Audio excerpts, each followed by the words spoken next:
জুলাই অভ্যুত্থানের চেতনাকে ধারণ করে জুলাই সনদ বাস্তবায়ন করবে সরকার, এমন কথা জানিয়েছেন মুক্তিযুদ্ধ বিষয়ক মন্ত্রী অ্যাডভোকেট আহমেদ আজম খান। ভোরে সূর্যোদয়ের পরপর রাজধানীর শাহবাগে জুলাই স্মৃতিস্তম্ভে শ্রদ্ধা জানানো শেষে কথা বলেন তিনি। এ সময় জুলাই গণহত্যার বিচার নিশ্চিত করতে সরকার প্রতিজ্ঞাবদ্ধ বলেও জানান প্রতিমন্ত্রী। ওবায়দুল হক মারুফের রিপোর্ট। কেসারেন শেকড় থেকে শিখরে।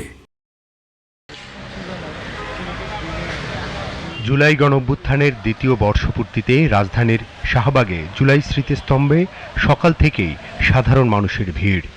জুলাই আন্দোলনে জীবন দেওয়া শহীদদের আত্মার মাগফিরাত ও কৃতজ্ঞতা প্রকাশে একে একে ফুল দিয়ে শ্রদ্ধা জানান বিভিন্ন শ্রেণী পেশার মানুষ। প্রথম প্রহরে স্মৃতিস্তম্ভে পুষ্পস্তবক অর্পণ করেন মুক্তিযুদ্ধ বিষয়ক মন্ত্রী অ্যাডভোকেট আহমেদ আজম খান।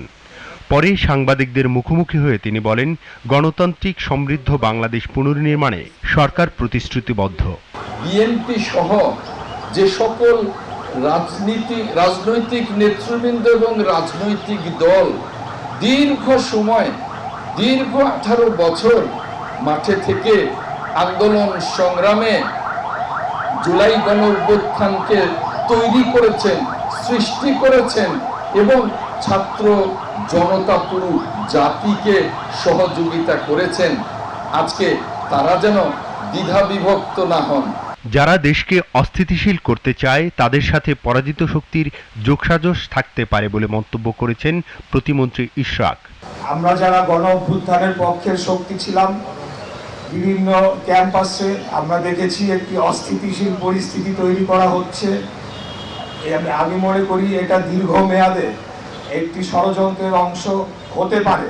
যদি তারা ফেরত আসে তাহলে তাদের এই গণহত্যার জন্য যে তাদের ফাঁসির রায় হয়েছে সেটিকে কার্যকর করার মাধ্যমেই তাদের বাংলাদেশের রাজনীতির ইতি টানা হবে ইনশাআল্লাহ। জুলাই আন্দোলনে জীবন দেওয়া শহীদদের আত্মার মাগফিরাত কামনার পাশাপাশি ছাত্র জনতার কাঙ্ক্ষিত বাংলাদেশের প্রত্যাশা সর্বস্তরের মানুষের। বৈষম্যহীন এবং গণতান্ত্রিক এবং দুর্নীতিমুক্ত বাংলাদেশ গড়ার প্রত্যয়ে যারা আত্মাহুতি দিয়েছে সেই সকল শহীদদের প্রতি আমি বিনম্র শ্রদ্ধা জানাই। বর্তমান যে গণতান্ত্রিক সরকার ক্ষমতা আসছে তাদের হাত ধরে আমরা অবশ্যই আমাদের যে প্রত্যাশা ছিল সেই প্রত্যাশা অবশ্যই আমরা পূরণ করতে পারব। জুলাই শহীদদের আত্মার মাগফিরাত কামনার পাশাপাশি ছাত্র জনতার অভ্যুত্থানের আকাঙ্ক্ষা সংস্কার বাস্তবায়ন, দুর্নীতিমুক্ত বৈষম্যহীন একটি রাষ্ট্র গঠনে বর্তমান সরকার কাজ করবে, এমনটাই প্রত্যাশা এখানে আগত সর্বস্তরের মানুষের। ওবায়দুল হক মারুফ, জিটিভি নিউজ, ঢাকা।